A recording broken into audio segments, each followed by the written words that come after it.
Thank you all for joining again for this continued conversation with our Finance and Facilities Committee.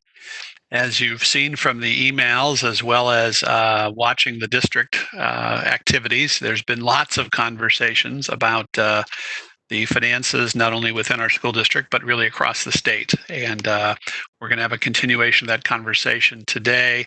Russ, is good to join us again. You've been so gracious with your time and helping us to better understand so many moving parts of the finances. And I use the moving parts intentionally because it's constantly moving. Several of us on the board even participated in the KASB call a couple hours ago, which even provided more perspective on what may or may not be playing out within the state level. Certainly, we saw that the governor has called a special session of the legislature.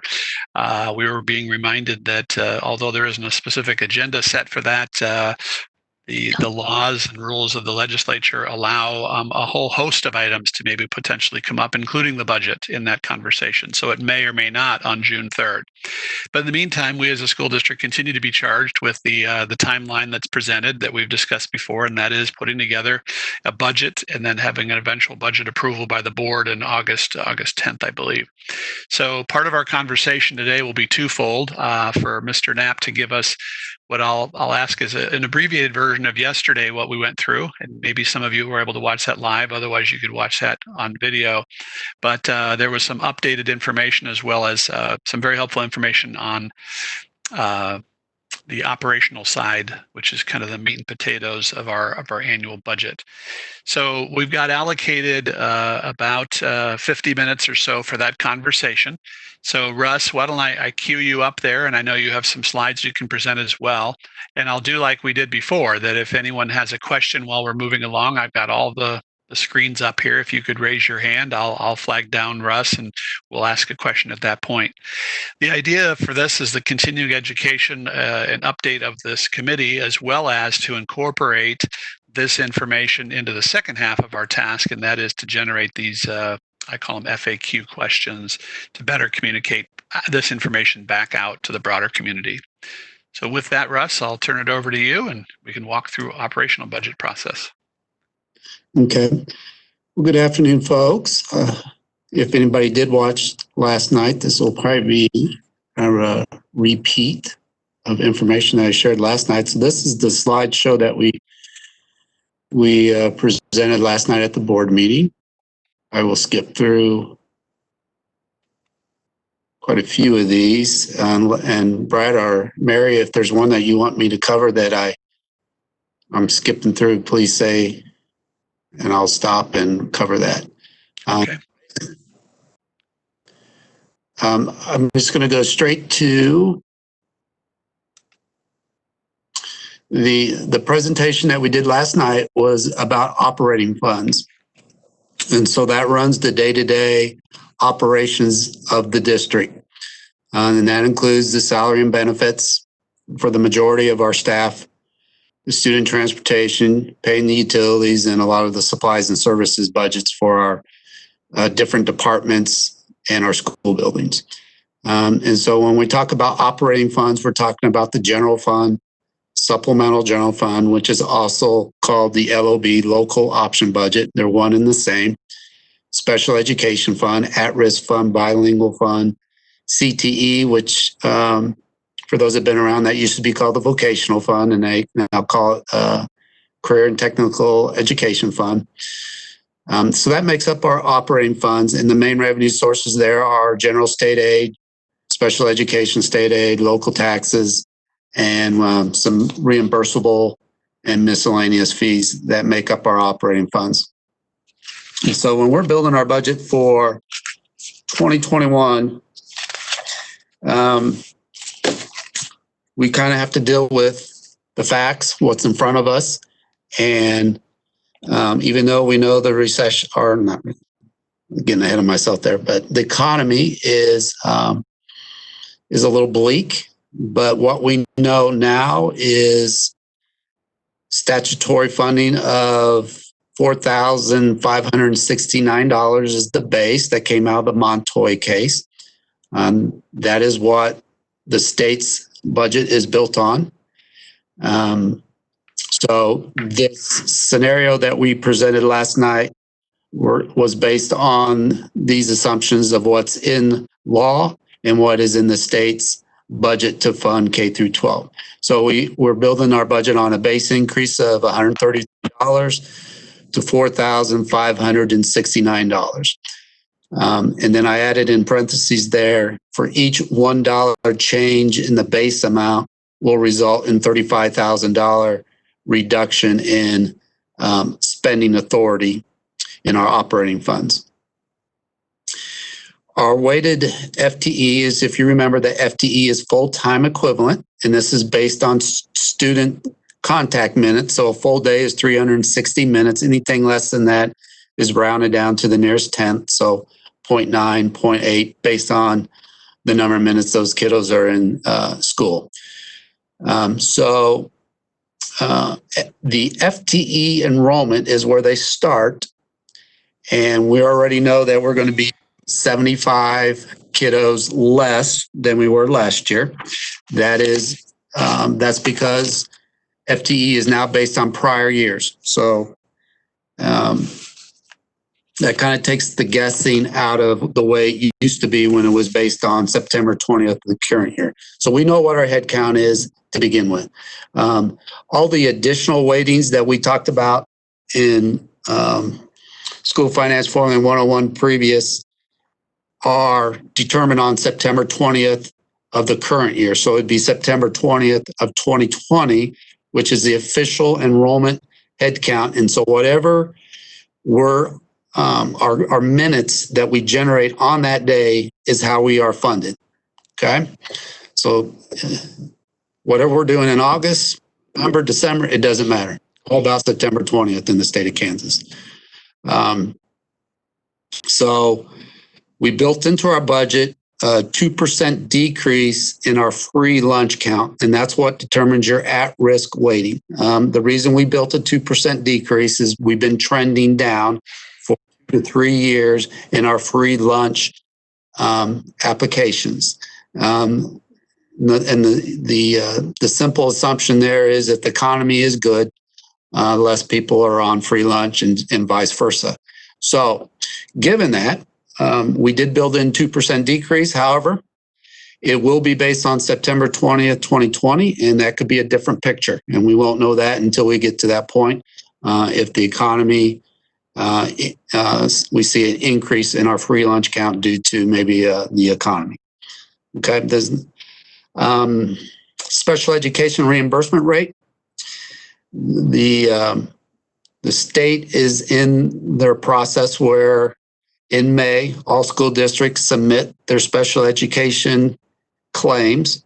They gather that up and then they allocate their appropriation to all school districts. We will not know that number until the first week of June. So right now it's still $29,800, which is what we built the budget on for the current year. And I'm using that same number to build a budget for 2021. Now that number will change. The state will give us that number more towards the end of June when they send out their budget documents to complete. If anybody does recall from last year, that number decreased in June for the current year. So this would have been 18-19. So we lost $300,000 in revenue in the month of June for the current year. So I don't know if you're following that. So you go through a whole year, you have your special education costs, and then because of the method that they use to distribute special education state aid in Kansas, in the month of June, you lose $300,000 just like that. And that's one of the reasons why you have fund balances is to absorb such reductions like that. So we'll wait and see what that number will be in a couple of weeks for the current year, and then they'll give us that number, that reimbursement rate number for 2021. So some of the increases in our special education revenue will be 8.1 special ed FTEs. Now, these are personnel. So we're not talking about students now. We're talking about special education teachers and special education paraprofessionals. Teachers reimbursed at 100% of the 29,800 number, and then a para is 40% of that. So that'd be roughly in the $11,000 area. We are adding 6 teachers, special education teachers to the budget, plus 6 paraprofessionals to the budget.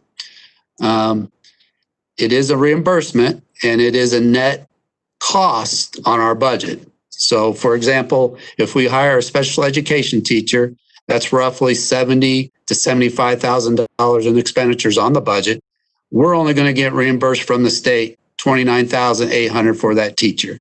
So it is a net cost to the district. So even though our revenue is going up for special education state aid, our costs are going up higher by adding these 8.1 FTE.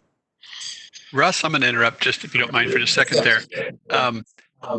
When you look at just that special ed line, one of the questions that we're going to chew on in the second half of this is how the budget process, some of these changes bubble up in the process. So I thought this might be a good one for you to share with the folks what input you've received and other departments and staff had received in order to say that the need is the 8.1 in SPED, et cetera. And because this is so federally influenced because there's so much compliance to that. How did we come to a number of the 8.1 needed for employees? Sherry Dummeline, our special ed director, works with her coordinators, and they review all the IEP services that is required of them, and to meet all the compliance with Title 6B. Excuse me. And so they came back and determined that they needed about 6 teachers to help with compliance and workload to manage the IEP minutes that are required out there for 2021. And so they do that analysis, and then they make a recommendation, and that goes up through the cabinet level.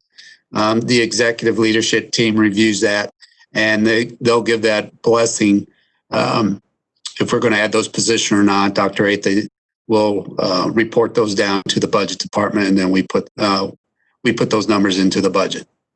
Okay, thank you. I felt that might be a good example of what I'll call upstream input, and then the way it's funneled through the different decision-making processes, and then eventually gets to your office. So thanks. I might ask that again as we cover a couple other areas. And while we have Dr. Fulton on the line too, if you want to add anything to that, or Dr. Aithe as well, as we move through this process of how some of these suggestions bubble up to the budget level. Yeah, we'll be happy to add to that. I mean, it's a pretty defined process, and we build the budget around our strategic plan priorities and needs. So we'll be happy to add to it as Russ goes through the presentation. All right. Thanks, Russ. Okay. And so our LOB, which is the supplemental general fund, that's all local taxes. And if you remember, we talked about there's a fake base that is based on the consumer price index. We built in a 1% consumer price index increase on the fake base, which would take us to $4,604. That number, that 1%, again, will be given to us by KSDE when they send out their budget documents. We do not determine that; they determine that for us, and it's based on the Midwest CPI. So that fake base, if you recall, will continue until it catches up, or the actual base catches up with the fake base. So, as you can see, the base is 4,569. The LOB fake base is 4,604. So we get school districts continue to use the fake base until the actual base catches up to that or overtakes it, and then then they'll quit using the CPI at that point. And Russ, quick question here from Mary. Yeah, Russ, could you just speak a little bit more to the base and just make that number that we are allowed to use as we're waiting for Montoya to phase in? that was really an elevated base, right? It was a way of trying to help districts still kind of access. I don't know. You would be able to speak to it more eloquent than I could, but could you maybe just explain that term a little bit more when you Yeah, so what that's about? the fake base came out of the Great Recession, and that was the prior case. So this is Montoy. I can't recall what was the case prior to Montoy. Oh, Gannon. Gannon. Montoy and Gannon, yeah. So it went Montoy. So we're Gannon, yeah. we're Gannon now, right? Right. Yeah. So Montoy was back in 2005, 2006, and so they increased the base significantly right around started in like 2006, 2007, 2008. We were getting really good chunk of change coming in each year. And then the Great Recession hit and the base amount took a nosedive and went, all the way back. It was a high of like 4,500 and they took it all the way down to 3,300 and something. But so they didn't want to impact the LOB since that is local taxes. They left the base at the statutory amount of about 4,500 at that time. And so then they left that into law that LOB can continue to be calculated on that 4,500 number. And that's what we dubbed the fake base. And it stayed like that up until this point when legislation changed and said now it can be based on CPI, so it can continue to creep up. Okay. Go ahead. So that that elevated base or the fake base, that elevated base allowed local community, at least it allowed local communities to maximize dollars to backfill till the state kind of was catching up. That is correct. So allowed us to maximize local potential. Okay. Yeah. Thanks. I just think that's, yeah. Well, thank you. Okay. And so based on all those assumptions, taxes, so the state really doesn't have, I don't know, lack of control, no control of that, maybe. I don't know what's the best terminology. Lack of influence. How's that? Yes, less influence on that. Where obviously the general fund, they have total influence over the base amount. And so that's what would do their allotments if it came to that in 2021. And so to build on that, when I look at this pie and I'm looking at the areas that are most susceptible to, I'll call it the influences of the economy, recession, certainly the general fund is up for consideration. We just talked about special ed, where those dollars come from and how those flow through. Those would be two pieces that would probably be more susceptible than the local option budget, correct? Correct. Okay. All right. Thank you. Anyone else real quick while we're looking at this revenue side here? I'm kind of looking at the screens here to see anybody's raising a hand here. All right. Okay. Now I'll flip to the expenditure side. The assumptions we made there. Professional growth. And that is column movement on the teacher's schedule. And so if you recall, professional growth or column movement is when teachers go back and get their additional credit hours.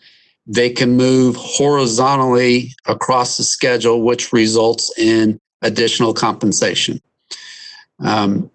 We build that into the budget. That is an increase of about $1,000. So we had been doing $500,000.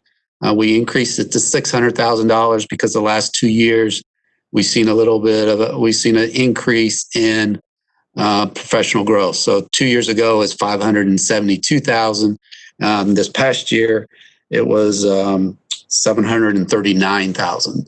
And so as your schedule gets more expensive, obviously a column movement is going to be more expensive as well. So we added $100,000 to cover those costs. We built in $1 million for health insurance, and that is not due to any increase in premiums for 2021. It's actually calendar year basis. So any increase kicks in January, and we're on a fiscal year basis, which is July to June. So for a teacher, for example, 8 months of their health insurance is paid out of the increased premium. So if a premium goes up January 2020, that increase, 8 months of that increase has to be paid out of the current fiscal year, and 4 months is left over and would be paid out of 2021. For classified administrators and year-round people, it's 6 months and 6 months.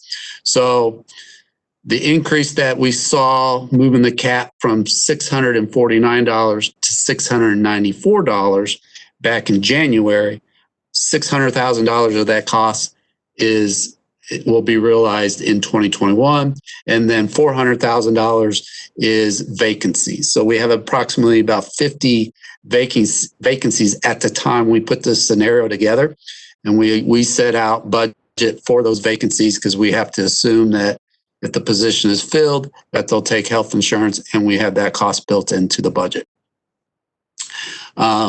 Positive note for 2021 is the 5-year early retirement plan. The last payment was made in this current year, 1920, so 1.7 million drops out of the budget for 2021. Our contractual increase of 3% with our bus company, we anticipate adding $422,000 to the budget. Supplies and services, we're going to increase about $450,000 there. And the supplies and services are the budgets that we go through the departmental budget request process that we start in October. We kind of talked about this in a prior meeting. So those requests goes out to all our different departments. So department can be your operation and maintenance, your technology department, your curriculum and instruction. Those are the big ticket items. And that request process all runs through up the chain, the supervisor for approval, to the cabinet level for approval, and then it makes its way down into the budget department where we add that to the budget. So the kind of the items that are feeling this is curriculum instruction, and then special education. If we outplace kids to outside vendors, we're adding about $190,000 in the cost for that. So that's kind of your supplies and services. And then the next slide I have will explain the personnel changes, but we're only adding about $47,000 at this time to our budget. So based on those assumptions, about $791,000 was added into the budget for 2021. And I'll pause there in case any questions. Yeah. Any questions on this slide?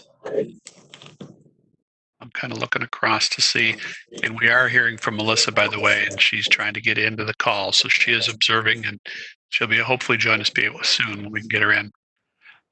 So Russ, when I look at this page here, I would actually say, wow, I guess good timing that in fact that number isn't a bigger number than we normally see from a year-over-year increase in expenditures. Is that right? This is a lot lower because the early retirement's falling off, et cetera. Yeah, that is correct. Two things is that the early retirement is dropped off, and the new personnel, we were able to, really lessen the increase in cost because, like I said earlier, it's 6 special ed teachers and 6 paras, but we're also able to absorb other positions to offset those costs, and we'll show you that here in a minute. So yeah, that's a good point, Brad. Okay. All right. I see no other hands up, so we'll head along. All right. So this is a little more detailed of the personnel changes. So the teacher staffing of 1.0 FTE, that is an annual process that our HR department goes through with our building principals. So at the elementary, middle, and high school levels, our HR staff works with principals, and they consider the enrollment projections for the next year. And this process they go through in January, February on what their staffing needs will be for next year. That is all summarized and given to the budget department, and we built that into the budget. So going through that process, we determined we needed 1 additional FTE, and I think that's going to be at the middle school level. That will result in $75,000. The special education staff, the 11.25, that's the 6 sped teachers and 6 pairs that I've been talking about. We've had 3 cabinet level people that are going to retire June 30th. Those positions will not be replaced. Their duties will be absorbed by other personnel. One of them would be the sustainability. Dr. Neal is going to take that on. And in turn, we will restore the principal job at the Early Childhood Center. A few years ago, we had that position and we eliminated, and so we'll restore that at the Early Childhood Center. And then the Little Horizons daycare program was eliminated, and that will result in 10.75 FTE positions being removed, close to $358,000. So the positive about this, we were able to add 12.25 teachers and paras that directly help students to a net effect of only $47,000. So well done. And in prior years, if you didn't have those offsets, then the costs, you're looking at maybe $1 million there of adding additional personnel. That doesn't exist for 2021. Mm-hmm. Okay. Any questions on this one here? All right. Okay. So anticipated budget for 2021 will be $243.7 million. That's an increase of $308,000 over 1920 projected. It's important to note that there are no compensation and benefit increases in this budget. As you know, that's something that's negotiated and also board approved for the other pay groups, like such as classified. And so we're not at that point yet. So there's no salary increase in this budget at this time. I think you've seen this pie chart below, but it just kind of demonstrates how labor intensive school districts are. We're at 83.8% of our operating budget is spent on salary and benefits. And you can see the different pie pieces of what we spend our money on. So I'm going to take you to the summary of fund balance. It kind of got a little more busier, but I'll focus you in on the blue line, which is the surplus deficit line. As we talked in the past, that is just subtracting revenues from expenditures. So if revenues are higher than expenditures, we use the term surplus. If we spend more than we take in revenues, then it is a deficit. And so if you recall, we deficit spent for 3 years in a row. In 18-19, we deficit spent $1.1 million. So in 1920, based on invoices through April, and this is just a projection, it could turn out better or it could turn out worse. But my crystal ball says that we're going to surplus $2.8 million. And a lot of that is just due to COVID. You don't have kids in the building, so we're seeing a considerable amount of savings in our utility lines, transportation, because buses were in since spring break. Our certified subs that we use through Kelly Services, outside of the law subs, we weren't using costs. And so there are going to be multiple lines that have some savings between now and even June 30th. So right now I'm showing that we're at 2.8 million. And so we kind of talked about ending fund balances. And this is a good example of it. So I'm going to take you to the first column where it's actual in 17-18. Our beginning fund balance was $15.5 million. And at that time, we had 8.56% of our expenditures. And you know how we talked about we wanted 1 month worth of expenditures, which is 0.3%. So we were in good shape in that year. But then we deficit spent 2 years in a row, and that took that balance down to 13.1 million, which is at 7.9%.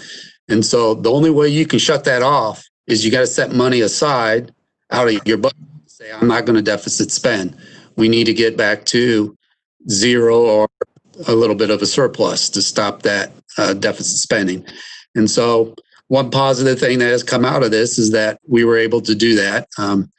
We're projecting that we'll have a $15.9 million ending balance. And if you add the contingency reserve down there at 5.6 to that number, our balances will be at 8.9%. So very good financial position. We would like it to be higher, but that doesn't always play well in the state of Kansas if you have high balances. The other thing I would mention, with so much uncertainty going into 2021 with the economy, it's also very positive to have those balances if we are to face any type of allotments or delay in general state aid payments, similar to what we saw way back in 2010 and 2011 during the Great Recession. So those funds are there for those emergency purposes. And that's why it's good business practice to have. So now to take you to our 2021, those last two columns, we kind of presented a range, a very vast range, the range of a range based on statutory funding of 4,569. Okay, that would give us a surplus of $6.7 million. So that's very good. The range on the right is Mark Tallman, which has that link down at the bottom of the slide that you can go to and watch his comments. But he was posed the question, so what if the state is anticipating, I think, $800 million deficit? K through 12 makes up 50%. So they would have to shoulder 50% of that, which would be $400 million. That would be a cut to K-12 across the state. And what would that mean to the base? And so that base rate would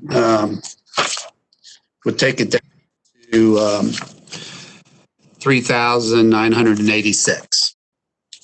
So, which would result in a $20 million revenue swing just for our districts that would take us down to a deficit of $13 million. I don't think that's very likely. The governor will do her best to try to keep K through 12 whole. So this is really just to kind of provide a range of, here's what we would have statutory funding, and here would be what would be if K through 12 had to shoulder the whole amount of the $400 million deficit that the state is projecting. So I'll pause there. All right. Well, I'll look to see if people have questions here. If you want to raise your hand here for a question on this.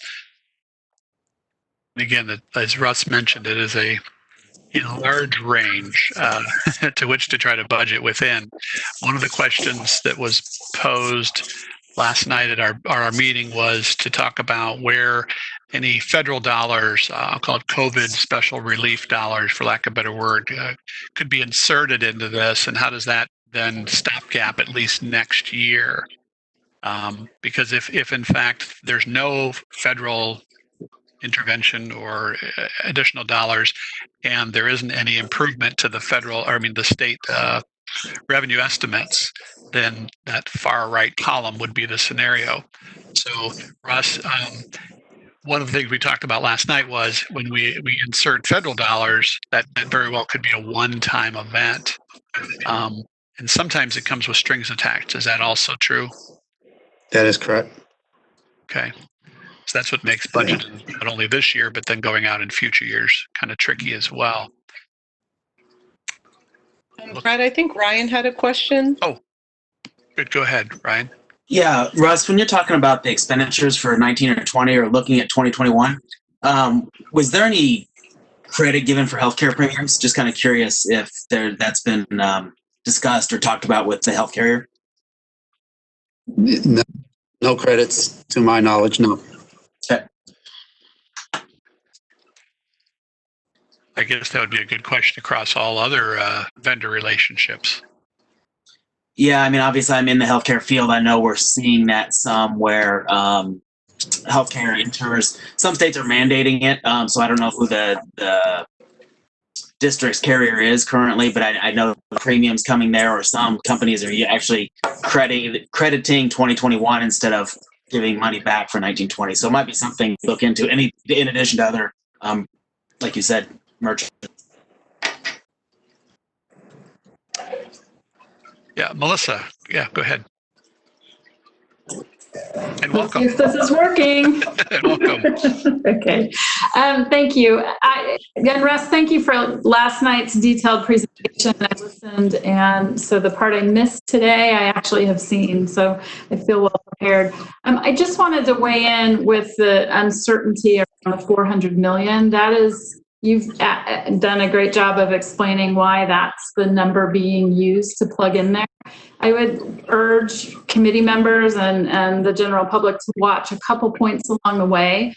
The end of every month, the first day of the next month, or the first business day, as a report from the state on the monthly revenues. So you watch to see how far off or how close we get to the projections that were made in April. So it's a way of sort of keeping tabs on the progress the state revenues are making. And the income tax deadline that traditionally is April 15th, the state of Kansas extended that for taxpayers to July 15th.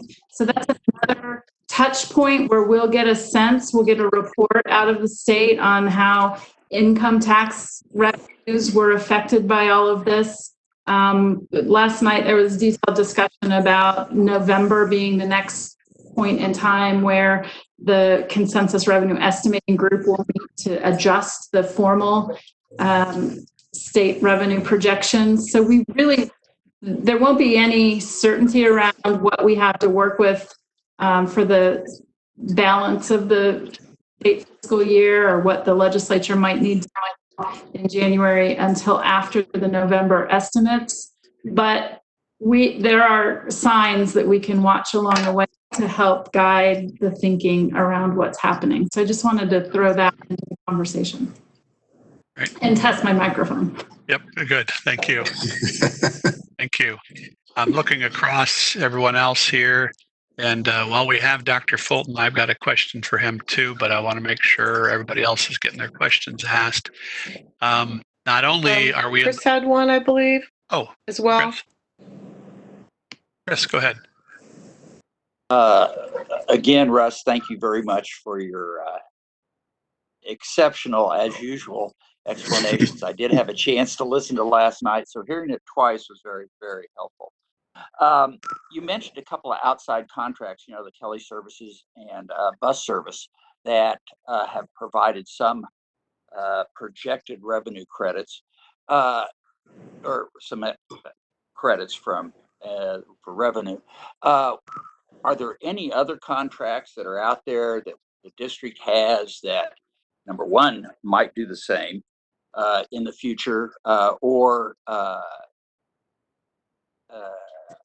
provide, are they continuous, these contracts, like the bus service I know has changed every year, but the Kelly Services substitution program, I don't know if that's a yearly contract. Are most of those yearly, or do we have any that last or extended beyond a year? Most of those contracts are multi-year contracts that are renewable on an annual basis. Okay. And so one of the requirements at the school district in Kansas is, if you recall, we were required to pay out or continue to pay our employees. And so the board did approve payment DS Bus to keep those bus drivers so they could pay the bus drivers. So we'll have bus drivers next school year if we were to come back. And that was true for Kelly Services as too. They paid for those subs that were on long-term sub responsibilities that were promised, or not promised, but they were already contracted to work extended time for the school district to cover a longer period, and so they were paid out as well. So the other areas that I don't know if they're contract related, but if you can think of leave and travel. So we're going to see a lot of savings in the travel department. May and June for school districts, and even July are big months for travel for professional development. That just is not taking place. So we're seeing savings in the travel line and operating funds, but also in our federal dollars, because a lot of our federal dollars we use for professional development. So what we don't spend in federal dollars, that carries over. So you don't lose it. It just carries over and you use it in the next fiscal year. And are the federal dollars for the Medicare and the special education programs, are those susceptible to being cut by the federal government? That's a good question. There's three components of how we get our Medicare dollars, and one is strictly based on students that are on Medicare. So I wouldn't think that would change. Then we have some what we call administrative claiming, which is the administrative cost that we can submit. That might be lower because that's just based on what you claim. So thank you very much. Okay. I appreciate it. Any other questions? I'm going through 5 at a time here, so I'm scrolling through it. I see Dr. Atha. Would you like? Yeah, go ahead. Yes, just a point of clarification on contracted services. I believe Kelly services, our substitute services, are on a year-to-year basis. However, our transportation contract with DS Bus, Kincaid, is a 5-year contract, and we're in the 3rd year of that 5-year contract. Okay, thank you.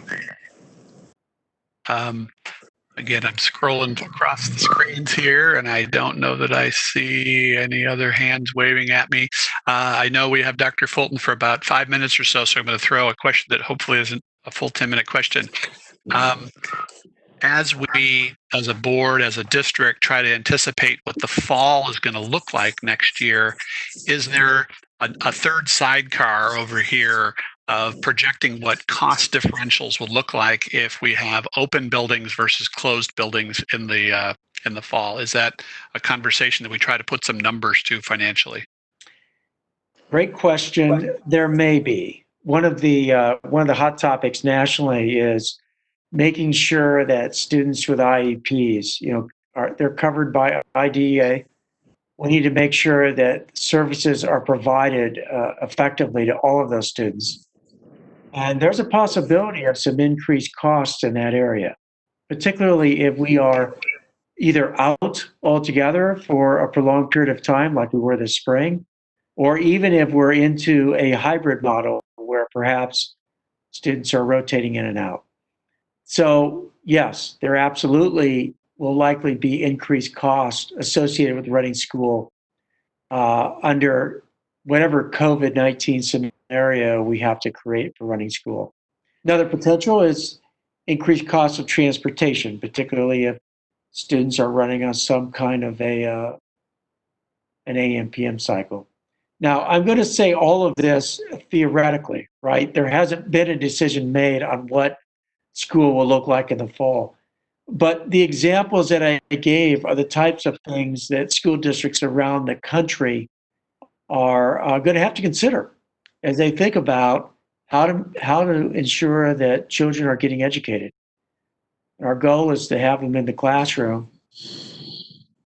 Designing that up is going to present some challenges. And inevitably, yes, there'll be some increased costs. So we have to be careful about that. Not only that we can address the increased costs, but if something does happen with the state and money doesn't come in as we hope it does, then we've got to build contingencies in the budget to cover that as well. Thank you. And I want to apologize for having to leave shortly, but as things change with guidance, it requires Johnson County superintendents, we get together and talk about it. One of the many great things about living in Johnson County is you have school districts that work very closely together on solving these problems in a very mutual way. So that's a good thing. Unfortunately, because of the changes, we've got to meet this afternoon. Great. Well, thank you for spending an hour with us. We appreciate it. Happy to. And then Russ, I'll kind of put this one back to you. So we look at the actual benefits that we pick up financially because of this very unfortunate COVID situation we're going through. I'm trying to then anticipate what the other side of that's going to look like with pickup of unanticipated expenses. And so cleaning supplies would be another one that comes to the top of the mind, both from a I'll call it materials and supplies, but also personnel. Is that also something, I guess I'll call it a sidecar conversation that we're beginning to try to anticipate depending on what fall looks like? Yeah, that is correct. And some of those items that you just mentioned could be part of that CARES Act fund that we were awarded $2.6 million, and we have till September of 2021 to spend that on COVID readiness and preparedness. So some of those that we talked about, one-time costs that might, grow into reoccurring costs, just depending on what our new normal is going forward. And so some of those supplies, if you're doing some shields here and there, you could take that CARES money, personnel that would be used towards that. You could use the federal dollars for that. The problem is once you bring that on, the federal dollars will dry up and be spent by September 2021, and then decisions would have to be made. Do you keep that in your operating funds, or do those costs go away? Mm-hmm. All right. Other questions about this slide? I'm not sure. Do you have another one after this, Russ, or was this your summary slide? Did you want to go over this one, or? Sure. Yeah, we've got another 5 or so minutes. Yeah, that's 5 to 10. Mm-hmm. So this was presented last night, and the top part that says cost factors is just to provide you some information to the public on how much a salary increase costs the school district. So when we talk about the step, this would be for all pay groups. And when we're talking about all pay groups, we're talking about teachers and classified admin, psychs. And to do a step, that's the vertical movement. So that kind of represents a year of experience. And when you move down, that's additional compensation for an employee. We have those at the teachers' schedules, and we have those on the classified schedules. There's steps built in all these. That total cost is $2.3 million, and that includes Social Security and unemployment. So you got to keep in mind, every time we pay a wage, we have to pay our share of Social Security and unemployment. So it's just not the wage that we kind of forget about, the Social Security and unemployment that's tacked on with that. And so for a base, for each 1% change for all our pay groups is $1.75 million. And so again, if we did a 2% raise on the base, it'd be 3.5 million. Health insurance for each 1% change in premium would require a $7 increase in our district contribution, and that would be roughly $160,000.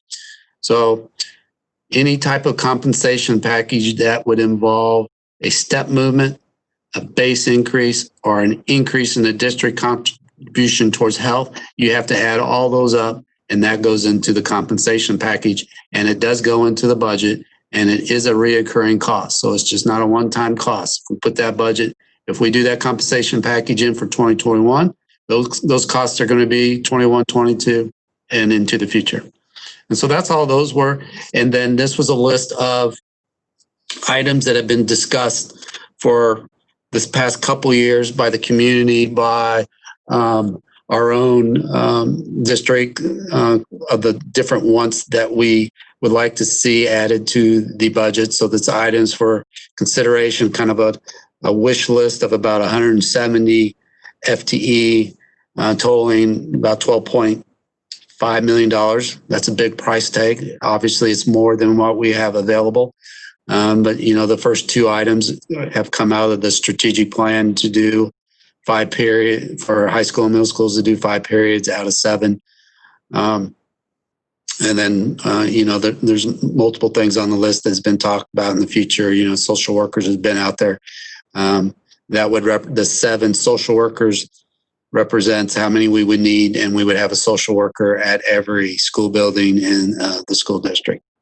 And so you can see those lists, and I'll just pause there to see if there's any discussion about any of those.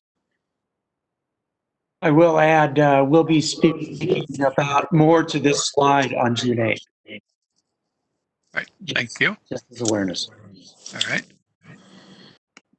I'm looking across to see if committee members have a question here about this. This is the additional items for consideration on top of what Russ has already shown as the part of the budget. So compensation in there, as well as additional employment, is primarily the bottom half there.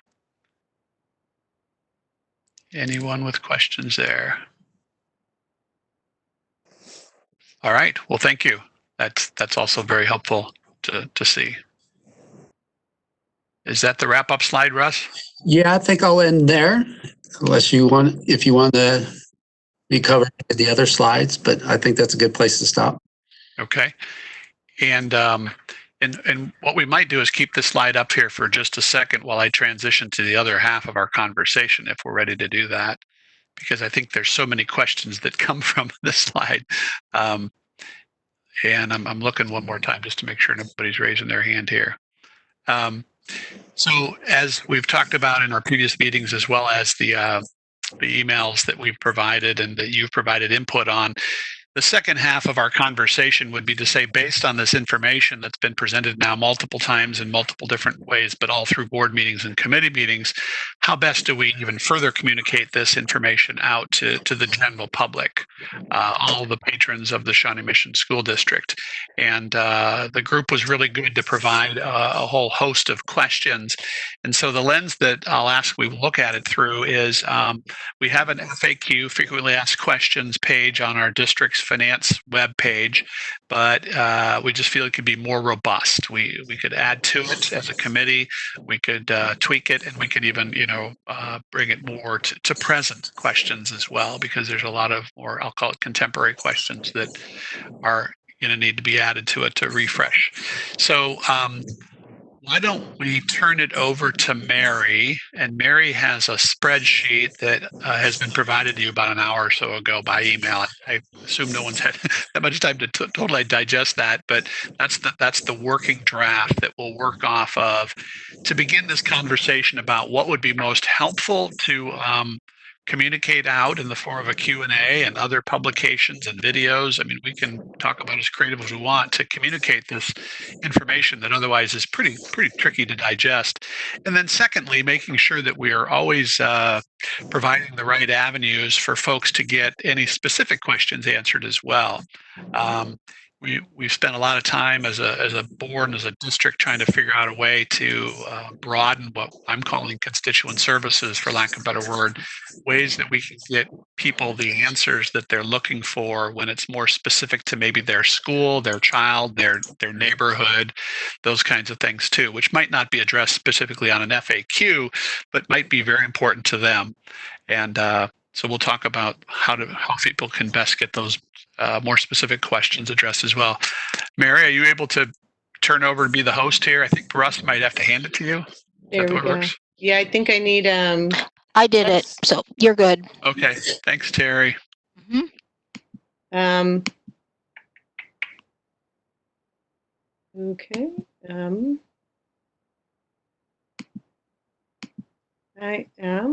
I'm still not able to link the shared screen.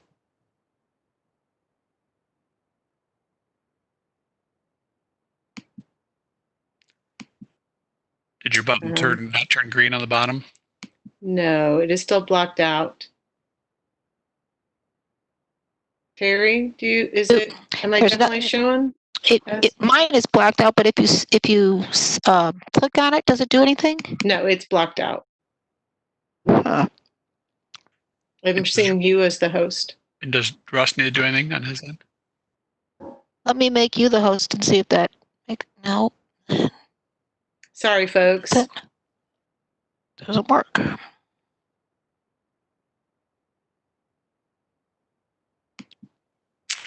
Oh, okay. Did that work? Okay. Order. Oh, it's.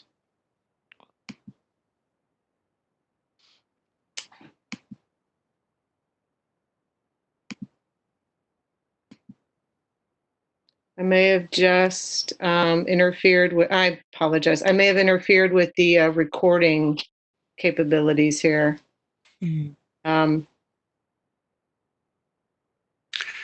So, well, Terry, were you able to share your screen? Well, I just gave Mary the host, so no, I can't. Well, I'm saying if you were able to do it, we could hand it back to Terry, and then she could pull up the PowerPoint that she emailed out to folks. okay. Let's see. Do you want to start talking through the document, Brad, while I Okay. Yeah. So for those of you that have the email that we sent with the spreadsheet, and if you're able to open that up, I see Chris has got his printed on the screen. I can see there. And a couple more. I see Susan's. And I'm going to pull mine up on my laptop, and I'll look at it. So what Mary and I spent some time trying to figure out a way to consolidate and display the list of questions. And so on that PowerPoint, and again, I was just looking to have mine on the, well, let's see. Oh, I guess here it is. I'll do it this way. So there were really columns that were made. One was original questions from committee members, and we've tried to leave those as best we can, or at least give them a little bit of clarity. Then the second column was to begin to try to develop some themes for each of these questions, rather.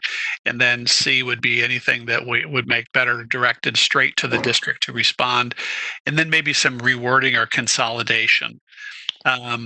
So what we thought we would do in as best a way as possible is to walk through these, which really creates a dialogue to the questions that you shared, either on behalf of yourself or others.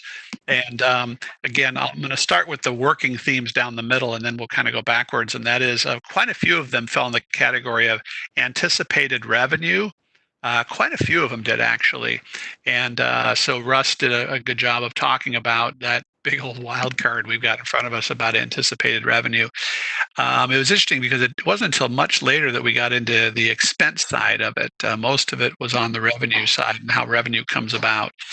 And then certainly some of them talk about decision making as well. And so a lot of the decision making, or process was the word that we use many times, was what processes take place. And that's why I queued up the question that I did, is trying to give a feel for this.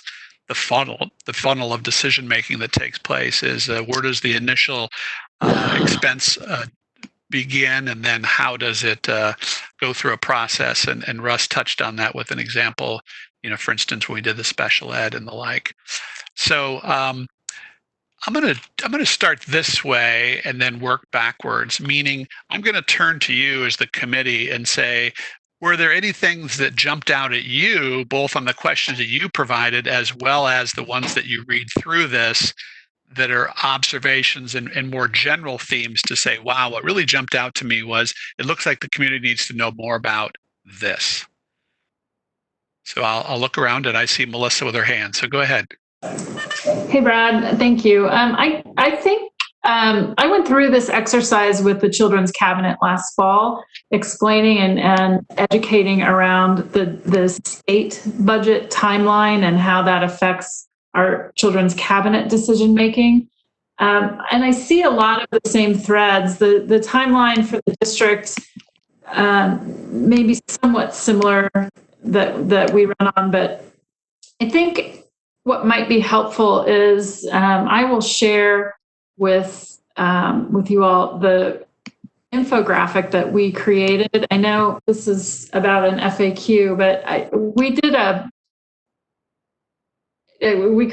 a animated infographic that walks through the calendar year and overlays the state budget cycle and our own budget process. And I would think something similar to visualize what we are, how the state process overlays with the school district timeline. Because I see a thread, I just read quickly through those anticipated revenue questions, and there's a thread around why is it so uncertain? Why don't we know?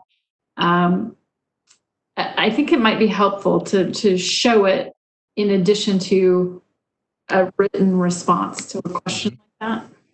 Okay. Thank you. That's exactly what I think we're going for here, is to find creative, new, enhanced ways to communicate an otherwise tricky conversation. Yes, Susan Metzger. Can I jump in just with a quick technical? I need to change my system preferences to allow my screen to be recorded.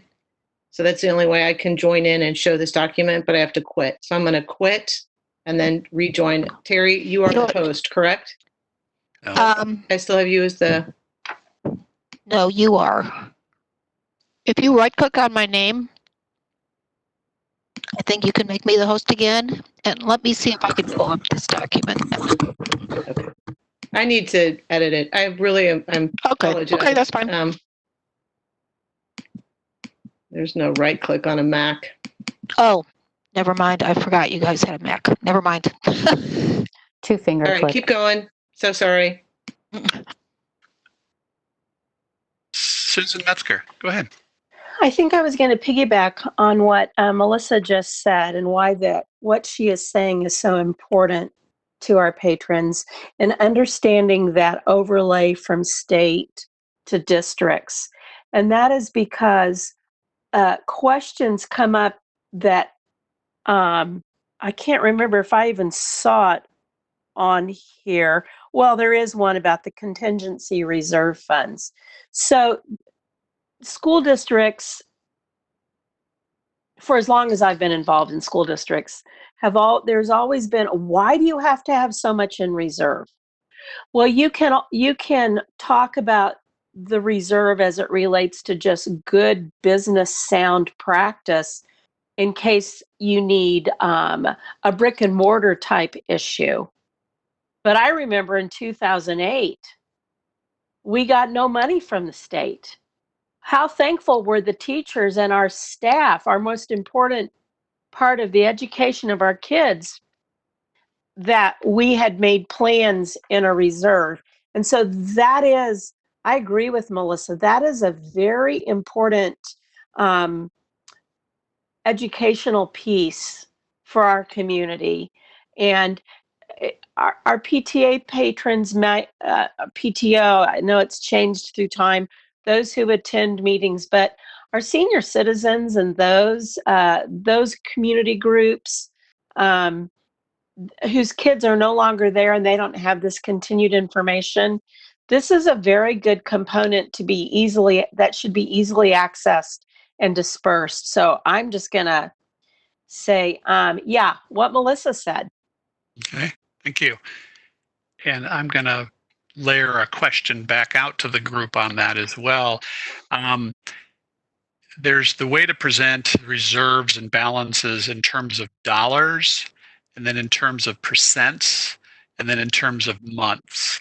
So as an example, when we as a board are engaging with Russ around these numbers, you could see it in some of the columns that a reserve might be $15 million. Well, I don't think conceptually we can put that into our own personal financial situation and relate it to anything. But when we say, well, what does that represent of the total expenditures for the year? And so he says, well, it's 8.5%. Okay, then we can understand that, but maybe still. And so then we say, well, what is 1 month's expenses? So if we look at just from the beginning of the month to the end of the month, what is 1 month's expenses? So I'm going to encourage we use all three of those as explainers, so that although the dollar might look huge, when we look at the percentages, it might change. And Melissa.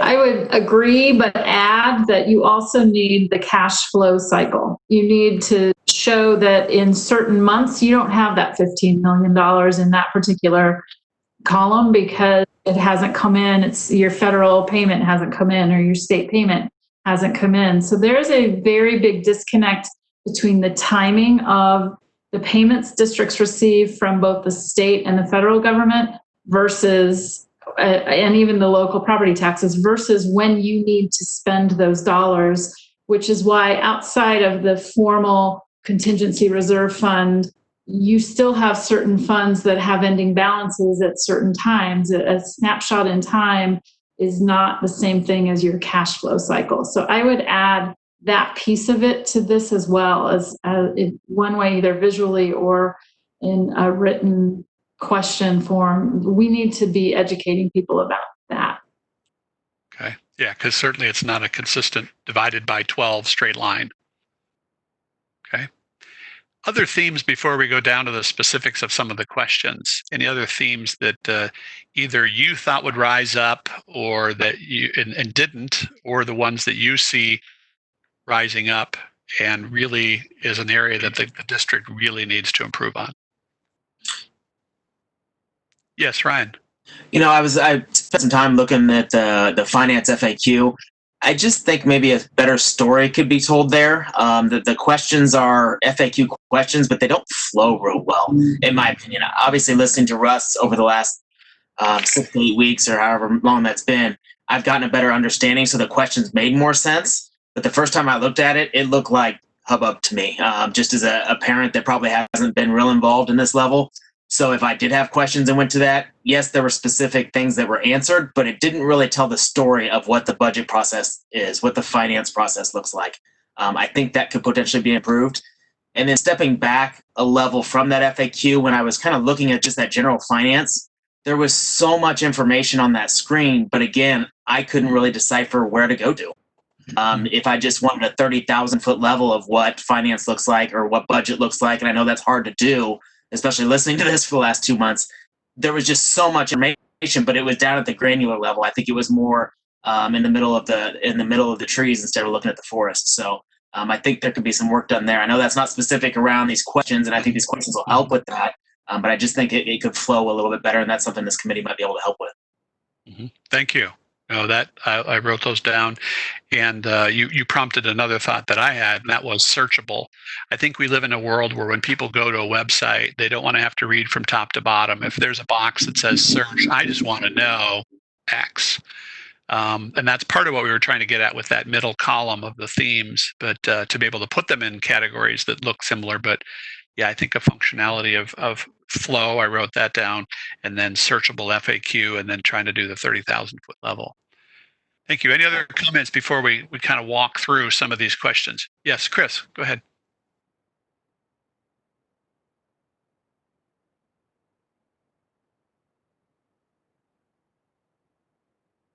Sorry about that. Graphics and animation, I think, are a key to providing information these days. People don't really want to read a whole lot of stuff. They want to consume information very quickly, and one of the best ways is through, graphics and animation. Okay. We have in our district incredibly talented kids who I think should be able to help. They've produced so many nice videos in the past. They should be able to come up with some way that you could very easily get information across graphically and in a visual format as opposed to reading. Okay, thank you. Thank you. That's a good reminder about the broad talent pool we have, just even with our own student base, to be able to help with that too. All right. Well, I have on my screen here some of the questions, and we'll just kind of work through these as best we can. So I'm going to try to move through them as quick as we can. And where can we find an outline of what money we can expect to get for the year and where it's from and used for? And I think this is mainly like a chart where it can be inclusive of, and it might have meant local money, state money. So first of all, do we feel like we saw any of that in Russ's presentation at all? Or can there be some things that we took out of that? And secondly, do we feel that there's a way to kind of lump that in with multiple other questions about really anticipated revenue and source of funds? I'm seeing some nodding, and I see Mary reappearing. Chris, you're on there. And I see, Angie. Yes, go ahead. And you're muted currently. There you go. this was my question. And one thing I know when I look for something, I know people have asked, and he kind of went over it, and I forgot who asked is, knowing what money we do have control over, what stuff like federally, what we don't have control over, and things like that. I think that helps people too, because I know there's questions. What about this money? What about that money? How come we don't know? And if there was something like me, I was like, okay, this state money and this goes to this. For someone that's very, not involved or anything like that, but might have all of these questions, and like I like the animation, but or the charts, because it's just very, very like simplistic for someone to really look at and understand. Also, one question I did have is even like the food money. I know we have costs that were cut. How does the food program go into that? What did we save? What do we expect next year? Title money. Some people don't understand that money. What does that provide? What is it going to get cut for certain schools? How does that affect? Because we don't know the what ifs coming into this school year, how COVID have affected our families. Mm-hmm. But I think having a chart, so then we can definitely see this is where the buckets are. I think helps out sometimes, and that's where the clarification was for that, for anticipated revenue. And I know this put a big dent in our money situation, but at least parents can kind of know where money comes from for that. Okay, thank you. And Melissa?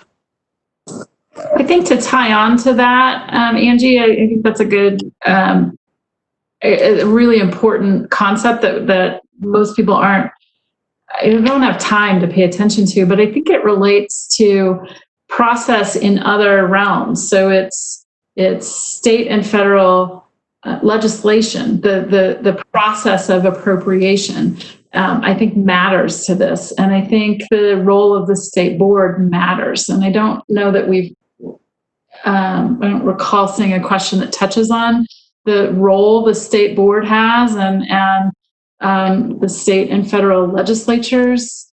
You might even add counties to that because of the local, the property valuation process. So every one of those has a different timeline and set of requirements embedded in the funding that we get. And so I think it's a pretty complex question that I think we ought to tackle, how we distill the information into a format that somebody who doesn't have much time is making a quick stop but is curious and capable of understanding what we're putting out there. If we provide it in a easy to digest form, I think it would behoove us to include the appropriations and policy process involved in other arenas.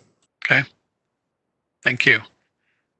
I wrote that down, and I've got an additional idea to that, but I want to make sure I'm looking for hands here. Mary's got her screen up, so now I can only see 5 at a time, so I'm scrolling back and forth. This triggered a whole nother thought with me, and this is more just in the brainstorming. What the school district's able to decide on their own versus what they're not. Because one of the things you learn as a board member is when you come in quickly, you realize, okay, how many decisions are just sort of already handed to you by other entities versus how much latitude do you actually have in decision making. So I think I'm paraphrasing what you're saying there, Melissa and Angie, and I think that's a good one, because so many times we get a variety of questions that say, well, why don't you just do this? Why don't you just raise taxes? Why don't you just cut this, why don't you close 6 buildings? There's a lot of different questions that we get. But, well, Mary, I see you've got that up there. Do we want to walk down to the next one? Because again, it goes to what I'll call the decision tree. And this is more kind of a combination of finance and facilities, where this got a little more specific about the process with districts making decisions on general contractors, architects, putting out for bid, and we reframed it a little bit. How are general contractors and architects selected, and how often are they reviewed and renewed for approval? So it's getting a little more from maybe 30,000 foot to 20,000 foot, but I still think that's a common question. I think that, especially, I'll say this: I bet our vendors probably go to that question a lot on the website if we're there, just to try to figure out, in fact, what our processes are. And I think it'd be very important to show that we have processes that are firmly in place.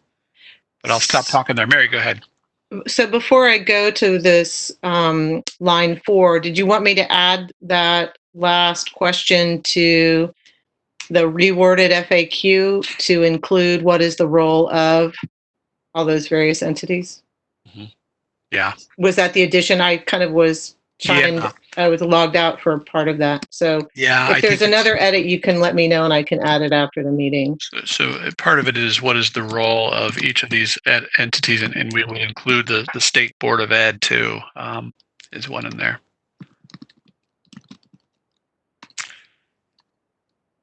All right, let's move down to the ones that talk about some of the other expenses. One of them was about teachers' raises versus administrator raises, so how compensation's decided. And one of the suggested rephrases was how our raises determined for teachers, administrators, and other district staff. So Russ walked us right up to that line, and if we had a little more time, I would have said, well, now, Russ, you're also a member of our negotiations team. Do you want to give us an update on where we are currently in that process? And literally, they are right at the beginnings of that, those initial conversations to walk through negotiations. But as you saw through the conversation, I think most of it is budget's built up to this point, and then certainly the negotiated compensation is going to be a big part of that. But I'm going to turn back to you. Any other clarifications on process there? Because I want to make sure that people understand that. I'd say there was additional focus on that process over the last 12 months that may have educated some people on how that process works, or in some cases doesn't. But hopefully we can continue to educate as best we can across the district as to how that decision is made around compensation. And I'll look at the rest of the group here just to see what other input you might have around making sure we can add that to the FAQ world, or if something you want to add to what Mary's typing in there. Well, okay, I'm behind again. Well, I think you've already got number 6 is already there. I just don't know if we want anybody to add to number 6, which is how a raise is determined for teachers, administrators, and other district staff. Or is that pretty cut and dry? Okay. Then we'll go down to number 8, and this has more to do with transportation. Again, it's an expenditure area, but one of them had to do with a question that, well, wait a minute, if there's a budget line item for bus transportation expenses, why is there also an additional expense back to the parent on these as well? So reworded, how does the district determine the cost of bus transportation for students? Is that helpful? Is that one that the community would be very interested in knowing? That was actually my question. I'm sorry. Okay. And one thing I found that was perplexing when looking at some of these, when I know at least through elementary and things like that, there's not much buses, but it seems that a lot of people like myself, I pay for buses for my kids to go to middle school. I know buses are very expensive, but for the field trips that we have and everything, it seems like that's one of the biggest costs that I hear as a PTA person that's driving up a lot of these things for the kids, or something that happens because they have a minimum of 3 hours, for these buses. And how does that work in our negotiations? But then for those of us parents that are paying a lot of money, when I know my kids will tell me there's less than half of the bus filled, and we're paying $100 and something for these buses for kids to go to school. How are things met like this, and how is the district really looking at these contracts and making sure we're getting our value for what we're paying for, and uses for those buses? Because I know even even in our sports team, sometimes we have to carpool a lot on certain things, except when there's band or certain football games and things like that. There seems to be carpooling as well. I hear from coaches. because of the cost of the bus, or they can't get a van, or something's going on. It's a great question. Yep. Did we already discuss that? Are we comfortable with, is the group comfortable with just this idea of rewording the question into a frequently asked question format? Kind of trying to make them either a how or a what question. Did we talk about that at all? No. So does that make sense to everyone, that we're kind of trying to take the questions that were provided and think about rewording them into that type of format? Yeah. Okay. And then if the question seems to warrant more, if the issue seems to warrant more than just a frequently asked question, maybe this might be something good for an infographic, or if there's links already to something that the district has, we can connect those dots there. Okay. All right. And let's see. I see. Do I see Gary? Is that your hand there? Yes, sir. Okay. Yes. Go ahead. Could I go back up real quick to the pay raises again? Another issue that even teachers that I work with don't understand is that there's a difference between negotiations for even like the school psychologists, and I believe it's parents as teachers, maybe. Am I correct on that? Yeah. There's separate negotiations for that. Yeah. So I don't think they realize that the district's negotiating with several different groups. Yeah. I think that would be helpful for people to know that you guys are. It's just not teachers that you're for. It's all those other groups as well, in addition to administrators. All right. Yeah. All right. Thank you. Thank you. Is there a way, is that reflected in this rewarded question, or do we need something else there, do you think? Well, it's, in my opinion, the way I look at it, says teachers and administrators as other district staff, but it would be, in my eyes, if we were specific about those groups, so the public would be aware that school psychologists and teachers, they go into the homes and work with parents. Okay. Those groups are separate groups, an entity of themselves. Okay, thank you. I appreciate that. And I'll turn to Melissa next, and then I see Angie as well. So I'm wondering if when we put these answers on the website, if because it's web-based and could be interactive, if we can embed links, like for the transportation question, there's state statute that speaks to how much a district is reimbursed. The formula is, there's a lot of complexity to it, but if people could see for themselves that, if they click here, they can go see that there is state statute that governs the formula that provides the funding that the school receives. There is a statutory reason why there are charges for buses to help. The one side of it is it's obvious you're negotiating a contract with a vendor to provide a service. And if it costs a certain thing and it's beyond what the district receives, you've got to cover that cost. But there's more to it than that. There's a 2.5 mile radius around each school. Children living inside that 2.5 mile radius, the district does not receive funding for their bus service from the state. We tried, there's all kinds of history to that. We tried to make it 1 mile because of areas like ours, and failed to achieve that. But I think if people could have that anchor where it's relevant, where we can tie topics where there's state statute or where there's some other resource, I think it ought to be a linkable, interactive list of FAQs where it's applicable. Thank you. And Angie?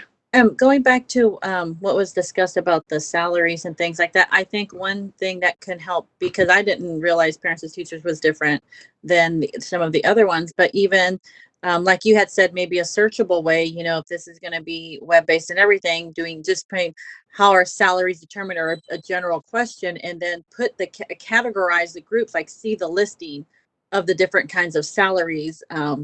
Just because I would have thought like psychologists would have been administrators, or something like that.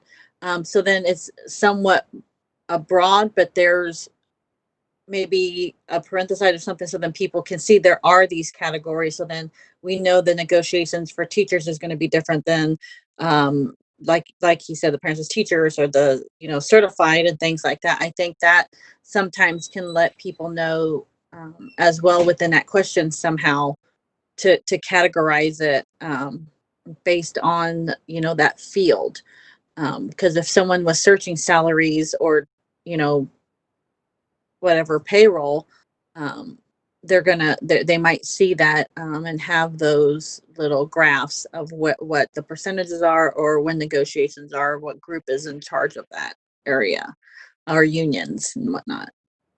Okay, great. Thank you.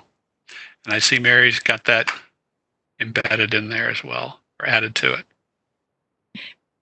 And please don't hesitate to shout out if you think I'm not capturing your thoughts or comments the way you're trying to, the way you intend them. Okay. And you added that to the very first row under D, correct? Yep. Okay. All right. Let's keep moving down through some of the themes here. I just tried to scroll it. You have to scroll it, Mary. Let's see here. So new bond money. So again, this is going to be very important and very relevant right now, talking about the process. And Bob Robinson did a very nice job of updating us on that part too. And I know he's also listening in here. Brad, where do you want me to go? You're too far down. So go back up to maybe like 10. Okay, I thank think you. it's, let's see, where was that? I was on 12.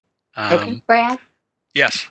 Brad, I was raising my hand. I don't think you could. Sorry, I got to scroll. There you are, Susan. Hello. I'm sorry. Please go ahead. Could we go back to the question before about the salaries for just a moment? Sure. I had submitted this question, and I'll submit it again and put it in a how or what format, because I think where we're headed is very helpful. But I had been asked about the salaries, and I had brought this up at the last meeting about capital outlay, versus the salaries where the teachers, are. And I know Russ explained there was about $9.6 million in custodial and custodial supervisor salaries that could be moved to capital outlay. I think that, I've had people ask me, well, we hear a lot about buckets, but what are those buckets and who determines what goes where? And so I think that would be helpful, because I said I'm learning this along with everyone else, how things are determined. But I think that would be extremely helpful to know. Just going back up under those, because what are the salaries? How is it determined what is moved into capital outlay? Because we talked about the Kansas Department of Education 2014 allowing those salaries to be moved to capital outlay, anything that supports the buildings. And I know that Russ talked about the technology salaries had been moved, but these had not been moved. So, I think that would be helpful for people to know, because when we say on the PowerPoint, all maintenance, it isn't all maintenance that's in capital outlay. So I always want to be as transparent as possible. And when people ask me that, and I was asked that just yesterday, when I was talking about going into the board meeting, I said, I'll try to get that clarified, because I think it would be extremely helpful. Okay, great. Thank you. And Thank I see Mary has, I think a little later on, we got that question specifically. There it is, 22. I think it's in a couple of different places. Okay. And Yeah. and So we can merge those together. So bringing up 22 to where we were talking about earlier. And Yeah, then, that would be really helpful to Would- have that together as we talked about grouping, and it's not just the teacher salaries, but it's the, again, the technology salaries are in capital outlay. But also that the 9.6 million for maintenance could be determined, or a portion of it could be determined to be moved.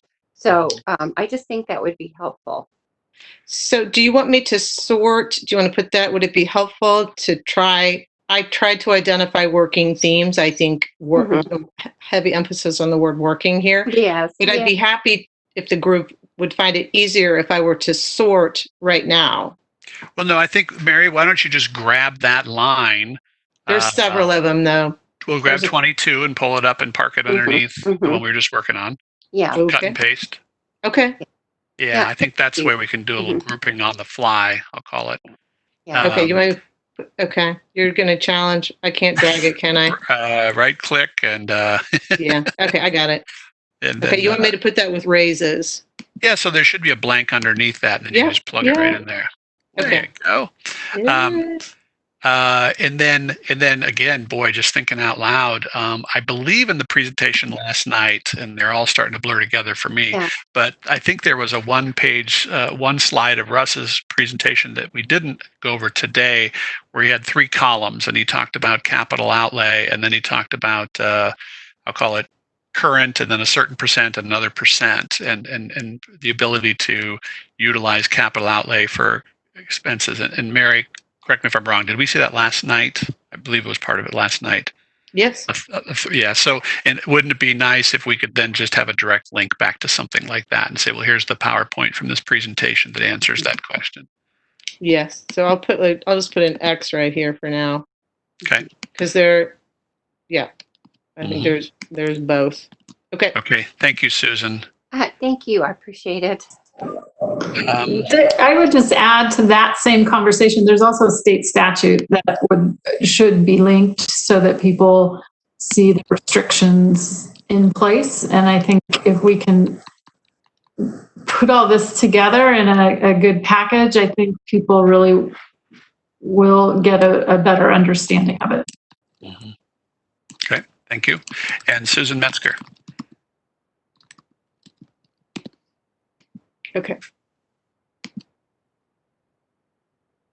Your mute's on there still. It's at the bottom of the screen. There you Got go. it. That exactly. For years we tried to get some statutes changed as it related to the crossover between operational and capital outlay funding, as it related to, as we were moving more into technology, as it related to our custodial teams. And so that is a very interesting part of school finance that is difficult to understand, is the constraint, specifically maybe according to statute and the reasons for those constraints. But there's also that question of, can some of those constraints be changed over time? And this is where school boards are so important as it relates to policy and looking forward and unintended consequences. So all of this is, I just want to say thank you again for just getting all of this put together, because this sets up the district well for the future as it relates to school funding, finance, and understanding in a broader scope. And so, but that is exactly true. There are constraints placed on some specific areas related directly back to statute. Yeah, thank you. I think all boats rise when everyone's awareness is enhanced, and I think that's exactly what we're going for. Is we all benefit, and then at the advocacy table, you bet, the more voices from our school district that are more armed with the knowledge and the perspective, that's great for us too, because it's an important conversation both here and certainly with our elected representatives back at the state level. All right. So just as a check-in, we've got about, say, 15 minutes left in this exercise. So I want to make sure we don't miss any major themes here. So does any of the committee members have another theme item, because you submitted the questions, is there any of them you want us to jump down to specifically so that we don't miss it by running out of time? And there you go. I see Chris. Go ahead. Yes. Could we separate these questions into, since we're Budget and Finance Committee and Facilities, can we separate these into 2 different categories or 3 different categories? One, I think, should be Budget and Finance with the funding and expenditure questions. And then the other should be the facilities, the bond issue, the maintenance questions that have come up. I think it would be helpful as you go through these to organize them that way, if at all possible. Thank you. Okay. Thank you. And I'll add an agreement to that, because ultimately what I see coming out of this process as the district moves towards its next bond initiative to ask the public to approve a new bond, you definitely want to have those specific questions identifiable. So those would probably be lifted out, maybe even on a separate page, a separate website, the mailings that go out, so to speak. Any other questions that folks, and I'm scrolling across just to make sure I don't miss anybody here. Any other of these questions that when you scroll through it and you say, there's some of the questions that you submitted that you'd like to lift up for us to chew on a little bit here?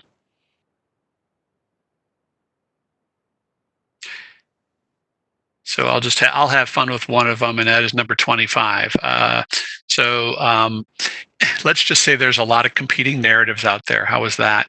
And one of them is the phrase "money in the classroom." I turn back to the committee and say, is that a phrase that you hear? Does that speak to you? Is that something that you say, yeah, I hear that, and I'm never quite sure what that means? Nods. I wouldn't say I've ever heard it, but I'm guessing that it's correlating to teachers potentially spending their own money or utilizing their own funds to pay for resources that maybe the district doesn't have. I'm guessing it's referring to that. And if that's the case, then yes, I do hear that. I don't know that I've specifically heard money in the classroom. Brad, may I? Yes. So why don't we do this? Melissa and Susan Metzger, if you could add to it as well. And only because it's something that's tossed around pretty frequently in the State House. So go ahead, Melissa. Yeah, it's the phrase used by opponents of adequate funding for public education. They use it to slam schools for not putting money in the classroom to benefit the kids. And I think when juxtaposed against the actual pie chart that shows the slices of the budget that actually goes to pay the salaries of our teachers and all of the support staff that directly impact our kids' lives every day inside the school building, I think it's an important one for us to unpack. I would be certainly open to a different phrase for the actual FAQ question, but I think that concept is crucial so that we are positioned to defend and protect the role that our public school system plays. Okay, Susan Metzger. It's very interesting that Ryan thought it had to do with teachers giving their personal funds to help bolster supplies in a classroom. And what I've always thought money in the classroom was is specifically to what Melissa just said, the teachers, the support staff, the money invested in that educational experience there in the classroom, apart specifically from supplies. It's the instruction. When I think of money in the classroom, I think of instruction. So it's interesting that there's 2 different views. And so because of that, this is, I agree, an incredibly critical, I don't know if the phrase is, like Melissa said, if this is a good phrase, but somehow this does need to be well defined and explained so that there's good understanding to specifically how money impacts a classroom. I was just really struck by the difference there of how that just right now is seen, and so the difference that is going to be viewed, that phrase across a myriad of persons. Okay. And I see Chris there. And before I say Chris, I just want to make sure, Ryan, if you wanted to say, I don't want to put words in your mouth to say, well, I was just guessing. I totally was guessing, and I think it's actually, I was looking down on my questions. One of my questions is on down. I don't know what number it is, but it talked about, one of the people that I talked with was how is money set aside for a curriculum and those sort of things. So this obviously falls into that same bucket. And this person was talking about a certain teacher had to use money out of their funds and those sort of things. So it's the same topic. I just didn't have the complete, political portion understanding of it. Okay, thanks. And Chris White. And also, please include technology components and infrastructure, or computers and such, as well as the safety and security issues that are money that is put into those classrooms for student benefit. So if you're making a list of stuff, I think those should be included, as well as the personnel expenses. Thank you. I used to battle with colleagues over this, because you can't teach a hungry child. You can't teach a child who isn't at school. You can't teach a child if you don't have the classroom itself to teach them in. So it's all direct, it all supports our students, but there's a way to get at the direct student support services and personnel and supply, all of it, that I think, Mary, there might be some other organizations that have some information we might look at and take inspiration from, bring back to the committee that potentially could help us put this into an appropriate format for this usage. That'd be great. Chris, I don't think I captured your point. I'm sorry. Do you mind repeating that? You had been mentioning money in the classroom. What money is being spent in the classroom? Yes. And it's not just the teacher salaries. And as Melissa said, it is the building, but more directly associated with the kids is, safety and security issues. And these are coming up in the bond issue as being beneficial to everyone. And so throughout the district. So I think it would be helpful for people to understand it. That is money that is being spent directly to help the kids. So. Yeah. Okay. Yes. I'm following you now. Okay, Gary, I see your hand up there. Well, as a classroom teacher, I will say, as someone who teaches in the classroom every day, money in the classroom, if you want to bridge the two concepts, I can tell you can put as many teachers as you want in a classroom unless you give them supplies to teach with. It's not really worth that much. It's like hiring a carpenter to come build a house for you, but if you don't give him any nails or a hammer, it's not going to do much for you. That's a big thing teachers are really interested in. You put me in the classroom, but I need the tools to teach, and figuring out what tools I'm going to get. I mean, I'll be honest with you. when I was a first grade teacher, I probably spent my first year in the profession coming in, probably about $800 of my own money coming out of college to buy the supplies I needed to teach.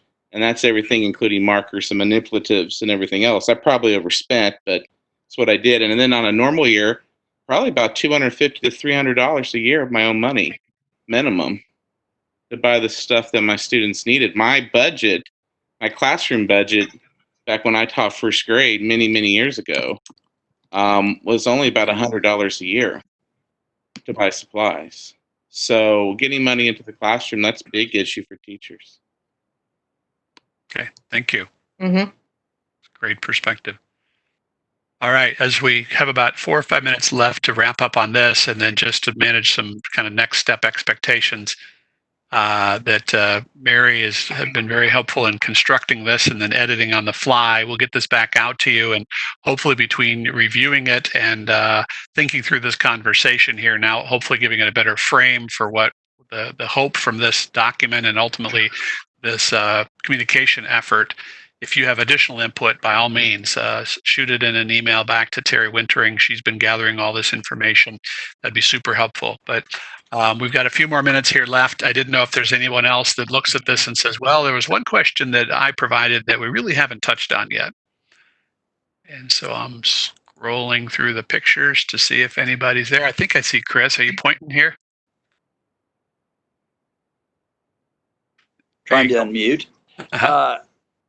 As we go down the road and as we develop the bond issue questions or develop the bond issue, my question about how would the new bond issue support the district's strategic plans, I think is something that I would like to hear more about, and how that would be explained to the community as being beneficial for everyone. And I think that's the thing I've heard the most from people when I've asked my neighbors and talked to some folks around here is, how is this going to benefit the district, this particular bond issue? And I went through the list of Mr. Robinson's list of items, and all but I think the individual elementary schools, they're in 3 different attendance areas, I believe, and so the whole list really presents a district-wide benefit, I think. And I think that's something that should be out there for the community. Great. All right. Thank you. No question. Others, you want to pull any more of these out there? And Mary, you have not really provided any of the ones that you've raised as well. Anything that you'd like to put before the committee here?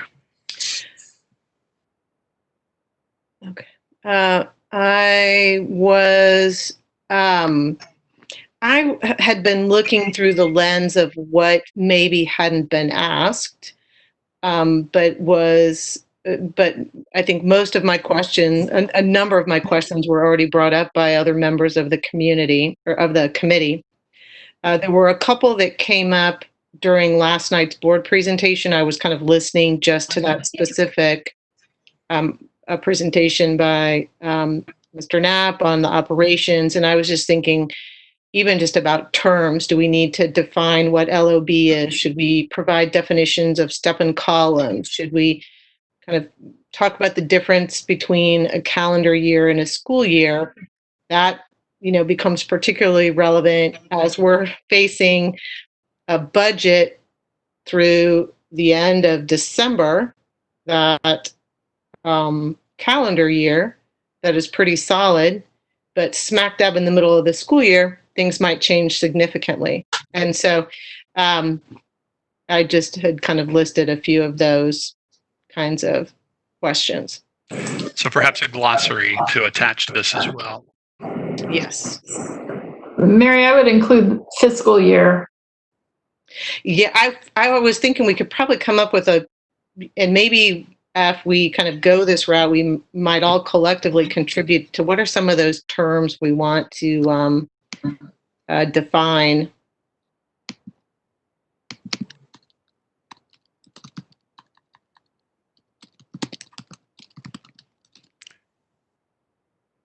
Did we get to, and I'm going to take some liberties with my question here, and hopefully it's not an hour-long conversation trying to jam it into 5, but one of the ways that I always look at an FAQ is trying to not only answer the question, but to establish or enhance trust.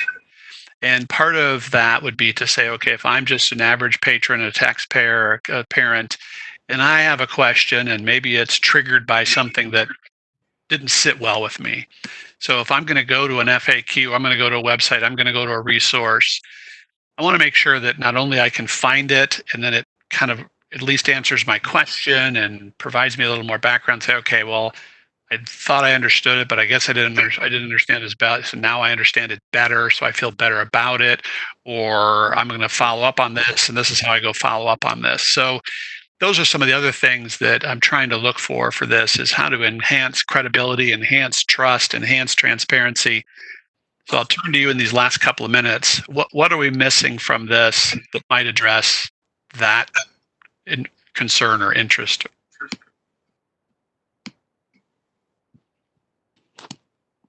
One thing I kind of thought that might be interesting, and I'd be interested to hear other people's thoughts is, I mean, I don't know, we couldn't use the district's Facebook page to put out each of these questions with an answer. I mean, someone brought up these really brilliant students this district has.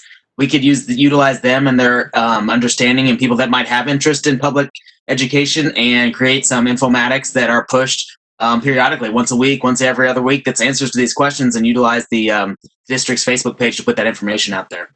I think a lot of people follow that. There's a lot of following, and just if anything, create awareness that the district's ready to talk about these questions and educate the public on it. I think would be fantastic. Great. Thank you. I wrote down Facebook/social media, and I'm calling them primers, but really information nuggets that are kind of in a drip or a series of campaigned presented, just so that people can build on their knowledge based on when they hit the social media and digest the information. Thank you. And Chris. There is a certain demographic that doesn't do social media as well as others. And I think I'm getting pretty tired of the same videos on our district television station. And I think it would be great if we had some of this information, presented through our district television network. And the kids, the news reports from some of the youngsters at the high school in the different broadcasting programs, I think could probably help you a lot in making it a little lighter, making it a little more entertaining. Not that it should be, but to get people engaged, I think you have to make it a little lighter and a little more entertaining. And that might be a resource to use. Well, thank you. And on the heels of approving some new cameras for the district last night, we could certainly put those to use. I enjoyed when David Smith said last night, these are cameras that these students would be trained on and then never see again because they were so antiquated. So that really spoke well. Thank you for that. I was going to kiddingly say, Chris, you're tired of watching the class of 2016 go across the stage on our cable channel there? No, I think that'd be wonderful things to watch, like the district's breakfast last year and the foundation scholarship program. Yeah, those are great, and I enjoyed it. But there are some that are getting a little older. Yeah, no, and there are people that still watch that channel. I get people that comment and say, "Hey, I watched the graduation or the category show," so thank you. All right, last wrap up comments on this list, and like I say, we'll get this out to everyone, and we'll ask you to shoot a few more ideas via email. And then I'm looking for hands. Anybody else here? All right. And then as we wrap up here, I had put a placeholder on here for an August 3rd meeting. As you can well imagine, this whole last couple of months, it's just hard to put anything on the calendar. But if you don't mind, why don't you at least look at your calendar, see if that's a placeholder that we can do.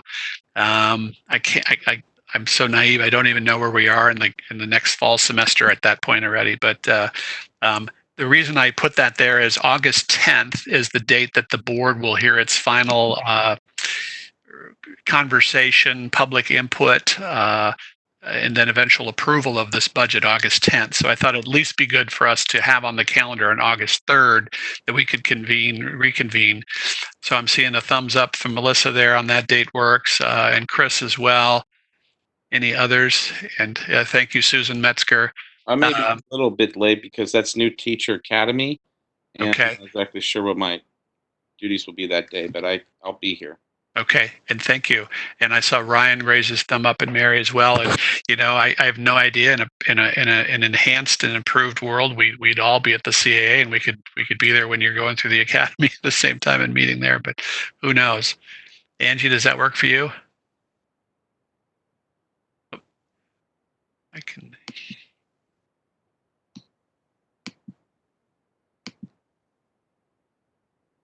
And